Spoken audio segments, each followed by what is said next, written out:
Ես ունեմ նաև բլից հարցեր, կխնդրեմ այս բլից հարցերին ավելի արագ պատասխանել։ Այո։ ՔՊ-ի հետ հարաբերությունները հիմա որ փուլում են, բաժանում, բարեկամություն, թե պայմանական խաղաղություն է հաստատված։ Բացառված է իրանց հետ երբևէ որևէ բան անել, անգամ մատաղ ուտելու գնալ։ Եթե այսօր նորից սկսեի քաղաքականությունը, ինչը չէիք անի երբեք։ Կարա լուրացու միամտություն քիչ անել։ Ինչ եք նախընտրում, քաղաքական դեբատ, թե լուր սրճարան Լոռիու մարզում։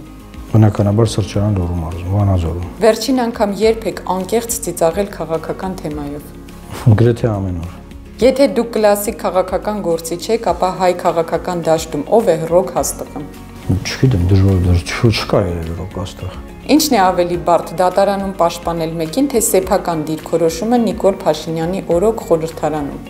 Ես խնդիր չեմ ունեցել խորհրդարանում սեփական դիրքորոշում պաշտպանելու, իրանք են խնդրեմ ունեցել, որ երեմ խորհրդարանում։ Եթե Նիկոլ Փաշինյանը զանգի ասի «Էդ մոնարի նորից խոսենք», կլսեք, կգնաք։ Հարցին պատասխանեցի, բացառված է։ Որ պահին եք ձեզ ասել ավելի լավ է փաստաբան մնայի։ Կա ինչ։ Ես չեմ ասել, իմ շրջապատի մարդիկ են ասել։ Ինչն է ձեզ համար ավելի վտանգավոր, իշխանության մոտ լինել, թե ընդդիմության մեջ մենակ մնալ։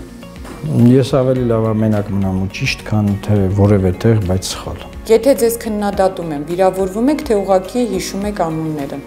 Նայած քնը, եթե քաղաքական քննադատություն է, փորձում եմ հասկանալ ինչն է սխալ։ Եթե ձեզ առաջարկեն դառնալ Հայաստանի վարչապետ, բայց միայն մեկ օրով, ինչ կանեք առաջինը։ Միայն մեկ օրով, պետք է երկար մտածել։ Որտեղ պետք է այս բան անել, որ հետո դա ռևերս չկարողանա։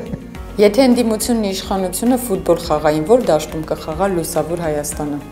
Ընդդիմությունն ու իշխանությունը մենք հարձակվող ենք միշտ։ Եթե քաղաքականությունը սերիալ լիներ, որ ժանրի կլիներ, դրամա, կոմեդիա, թե թրիլեր։ Հայաստանում այն բանը դրամա է։ Որ գիրքը խորհուրդ կտայիք կարդալ։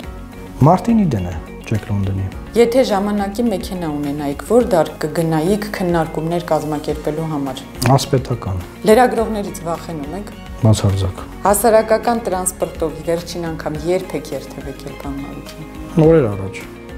Մեքենաս փակել են, չէի կարող դուրս գամ։ Գոհեք։ Դա տենց։ Ես մեծ սպասումներ չունեմ։ Քաղաքական հակառակորդին երբևէ լայքում եք Facebook-ում։ Չէ։ Եթե ունենայիք սուպերհերոսի ուժ, կօգտագործեիք այն ընտրություններից առաջ։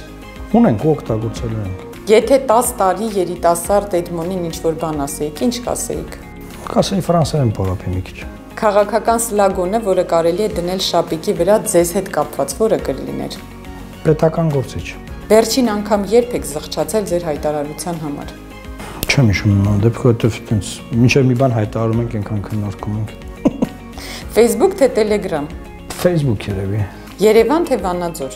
Վանաձոր։ Որն է ամենաանհարմար հարցը, որ երբևէ ձեզ տվել են։ Գիտեք, չկա անհարմար հարց։ Եվ մեկ բառով, ինչպիսին է Էդմոն Մարուկյանը։ Իր պետությանը